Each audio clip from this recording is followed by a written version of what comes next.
What's up, Tailgaters? A year in the booth with Tailgate Nate today. The road to predict all 136 FBS level college football teams this summer is now taking a trip back to California after we very shortly left to Berkeley, where the California Golden Bears are overhauling their entire roster. They lost a lot. After replacing a lot, can they still get back to the postseason in 2025? My name is Nate Bope, otherwise known as Tailgate Nate, and I want to thank you all so much for supporting this channel by clicking on this video. And if you want to help support the channel even further, then you can do what it says right down below me on that banner. Hit that subscribe button, and while you're at it, you might as well ring the bell. Turning on notifications will ensure that you don't miss an upload during prediction season, especially not one of your favorite team.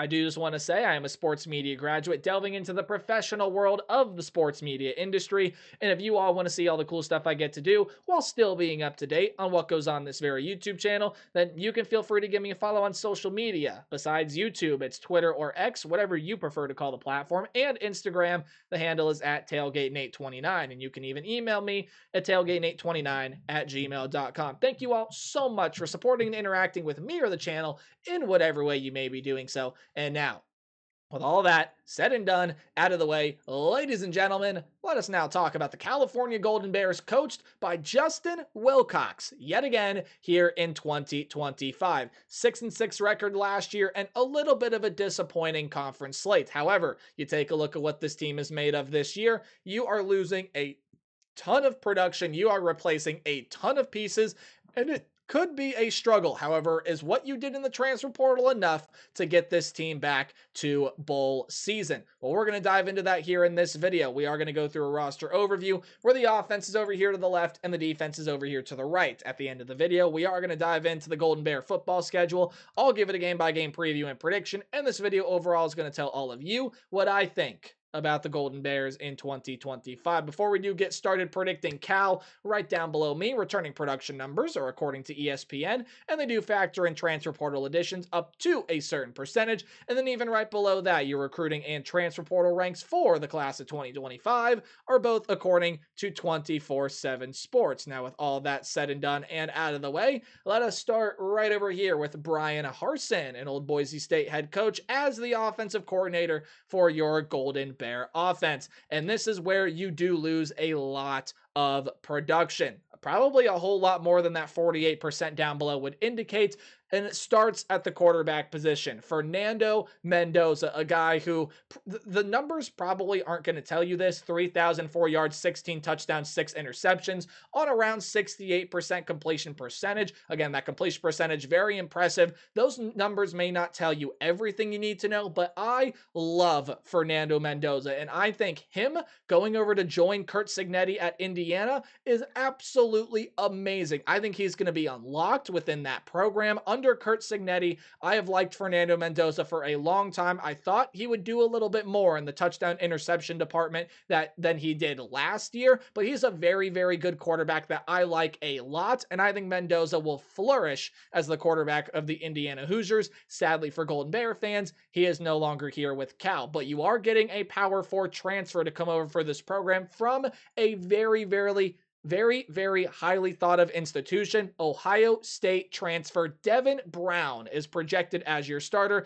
and he did not see much playing time in Columbus. And the one real chance he got in the Cotton Bowl against Missouri to be a starter, he ended up getting hurt in that game. Over the course of his Buckeye career, through around 56% completion percentage, had just slightly over 325 yards with 3 touchdowns and 1 interception. That was it. That was the entirety of his Ohio State career. So he is going to look to officially break into that starting role over here with the California Golden Bears. Now, Devin Brown is a guy that can get outside of the pocket and scramble a bit if he needs to. I don't know if he's a guy that's going to want to do it all the time, but he definitely can if the moment calls for it. He's going to be your projected starter, and I think he showed a lot of good flashes during his time with Ohio State. Let's see if he can put everything together and rally the new troops that he'll be surrounded by offensively. One big key area for this Cal team this season, not only how well does Devin Brown fit, but this running back room was gutted. They lost everybody. Jaden Ott, Javian Thomas, and the whole 9 yards. Every running back, true running back, with 10 plus carries is leaving this team. Massive. That is just so many pieces that you're going to have to try to fit in. You need to basically envelop a brand new depth chart here in this running back room. Well, you dive into the portal to do that. Brandon High is over from UTSA, nearly 500 yards and 8 touchdowns for him last season with the Roadrunners. Okay, Kendrick Raphael, 425 yards and 3 touchdowns with the NC State Wolfpack last year. Okay, not a bad pickup either. And then LJ Johnson from SMU, 303 yards and 5 touchdowns last year, 576 yards and 4 touchdowns the year before.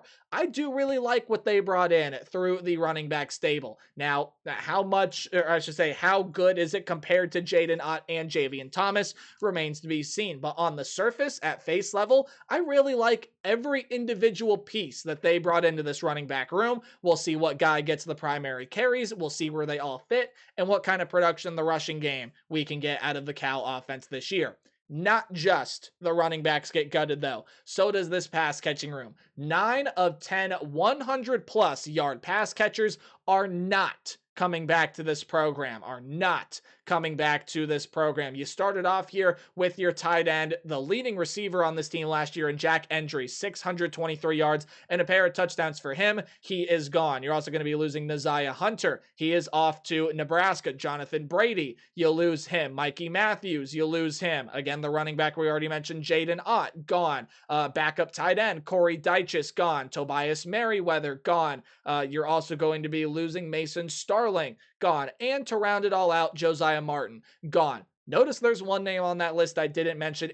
He was your third leading receiver on the team last year. It's Trond Grizzle. So he is going to be coming back. He is a good returning piece, but he's going to be surrounded by transfers. It's pretty much an entirely new wide receiver room outside of Grizzle, and even amongst the returners, they're going to be guys playing much bigger roles than they did last season. However, Jacob DeJesus is coming over from UNLV, where he was a really, really good weapon for the Rebels. 512 yards and 3 touchdowns last year, 606 yards and 2 touchdowns on 60 catches the year prior. So he can be a very reliable receiving option. Same can be said for Mark Hamper, who's coming over from Wisconsin, formerly of the Idaho Vandals, and was a pretty good receiver there at the FCS level. So you are getting some good pieces coming in. You can even say some more transfers like Quayron Adams and the Desmond James that are transferring into the program as well. When you move into the tight end room, again, going to be built mainly through the transfer portal. You do have a returner in Jeffrey Johnson that'll be playing a much bigger role than he did last year,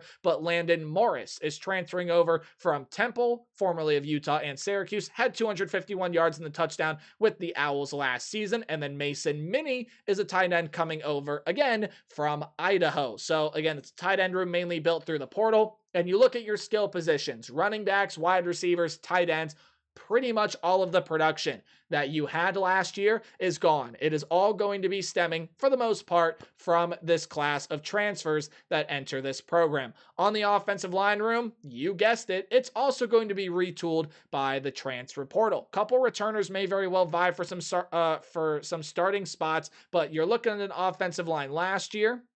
1 second, lost my spot there. That gave up 51 sacks.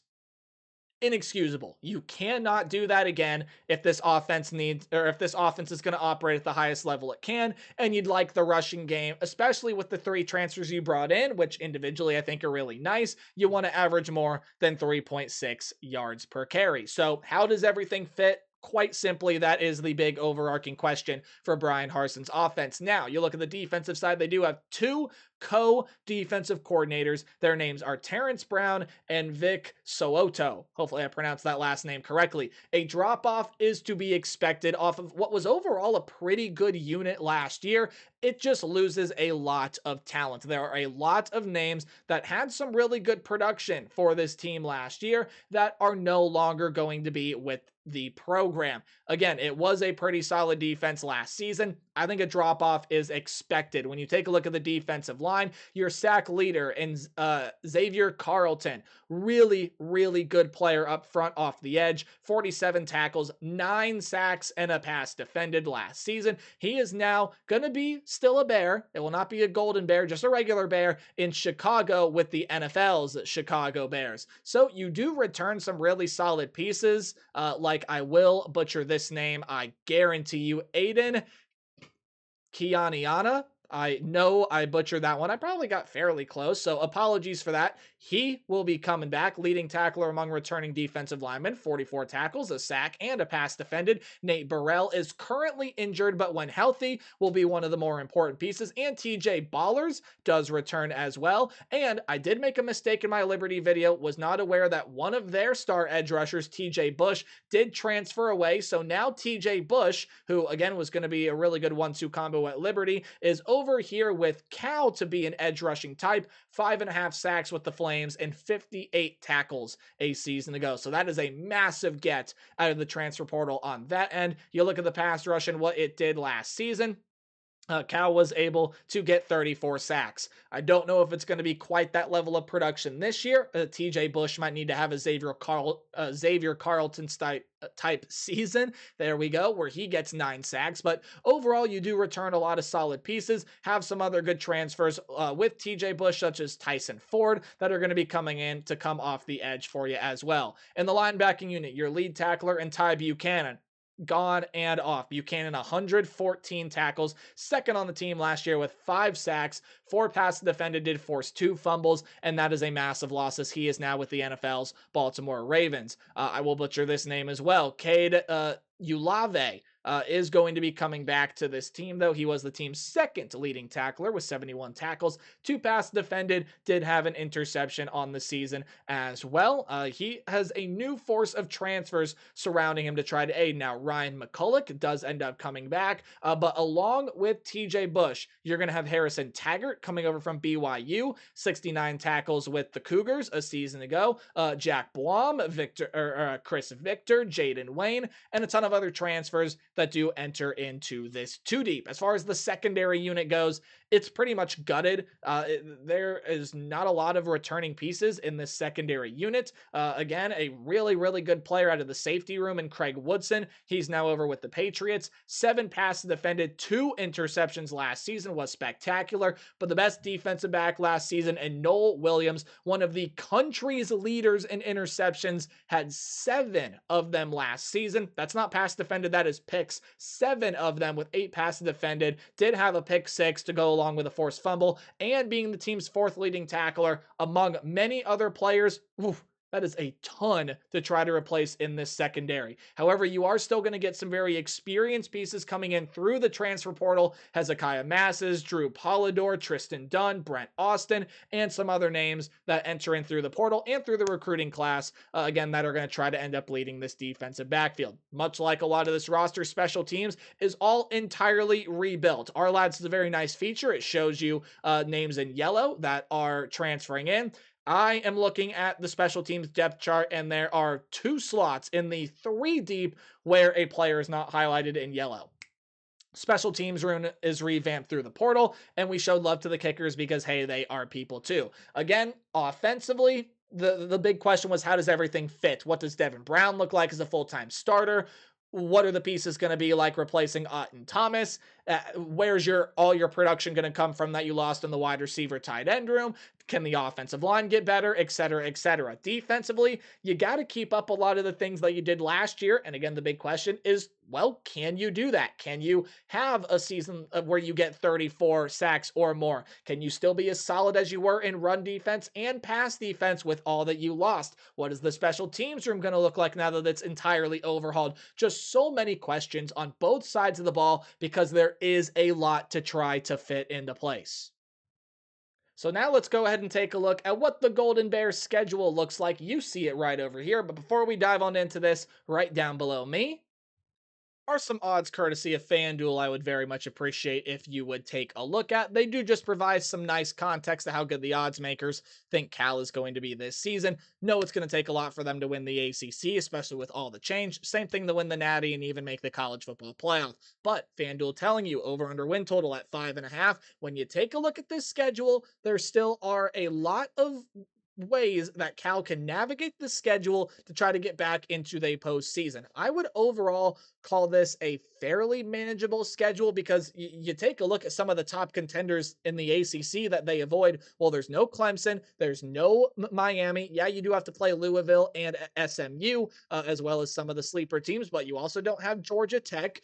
This schedule is very manageable for this Cal team, but can they do it with all they lost? Well, it starts out with a road game against the Oregon State Beavers, who I think showed that they have a lot of talent last year, and I think are going to take a step up this season. Quarterback situation was a big factor on why things didn't work out. Well, you get a Duke transfer in Malik Murphy that really showed out with the Blue Devils last year. Maybe quite not a perfect fit in the system. I think he'll be a better fit with Oregon State. A lot of good talent in that wide receiver room, and the running back room does return. Defensively, you're again going to be led by Nico Taylor, who surprised everybody in returning with a lot of nice solid pieces. I would watch out for the Beavers this year. I know as a technical independent team, at least that's the way I refer to them. They're gearing up for the Pac-12 to be back this upcoming, or not this upcoming, but next college football season. And I think Oregon State is going to prove that they have some nice talent and could be one of the top faces in this newly built Pac-12. I think Oregon State's a more talented team than Cal. I like Malik Murphy a lot more than Devin Brown, and I think Oregon State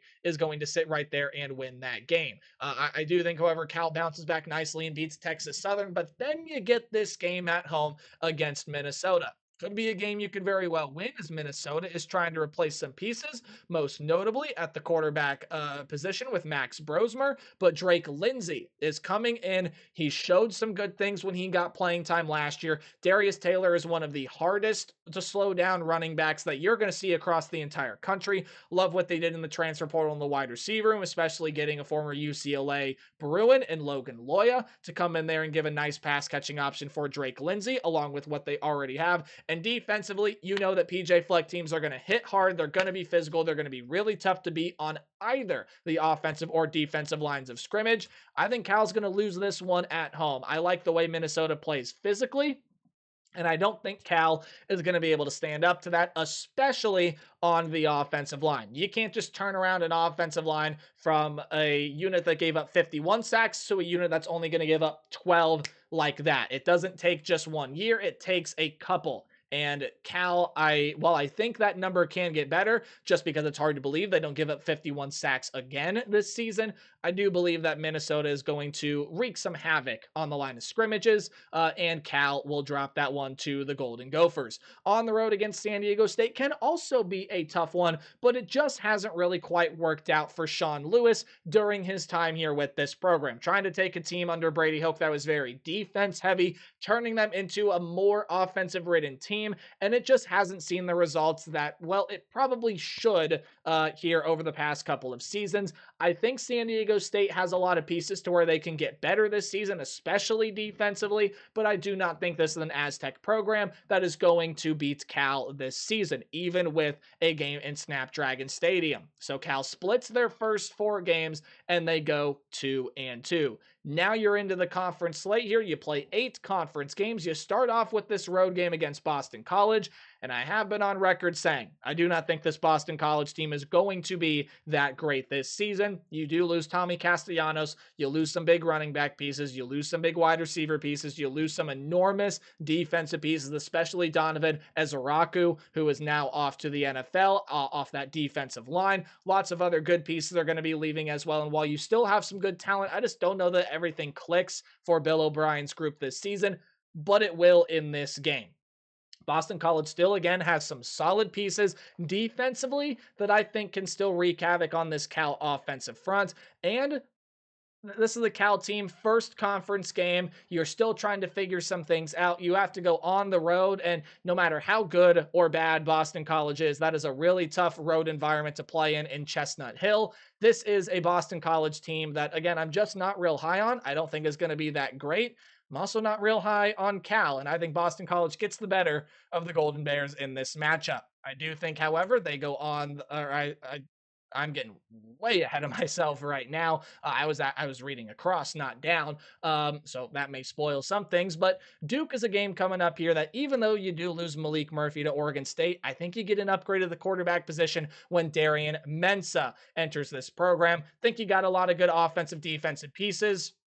And Duke is going to be a team I think you got to watch out for in the ACC this year as a sleeper. So that's a win for me for the Duke Blue Devils. And Cal is now 2-4 through the first half of the season. Again, it is a manageable schedule, and you can beat Boston College. You can turn this thing around. You get North Carolina at home on a Friday night, and this is going to be a very interesting game, as is, I think, pretty much every game with North Carolina this year, because you get Bill Belichick as your head coach.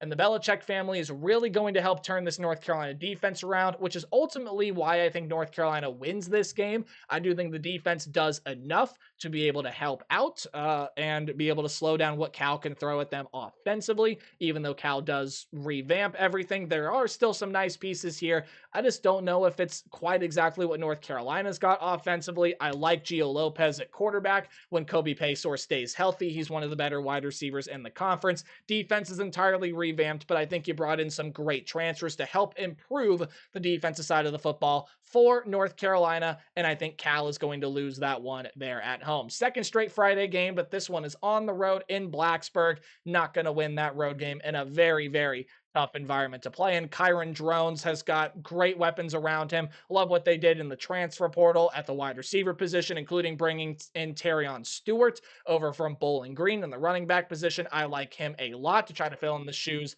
of Bashal Tootin, who does leave this program. Defensively, yes, there are some good pieces that are gone. You're going to have to try to fill the needs there. But I do like what Virginia Tech has got overall. Brent Pry's a defensive-minded coach that will get his defense right. And Virginia Tech, another team in this conference, that definitely could be a team to emerge this upcoming season.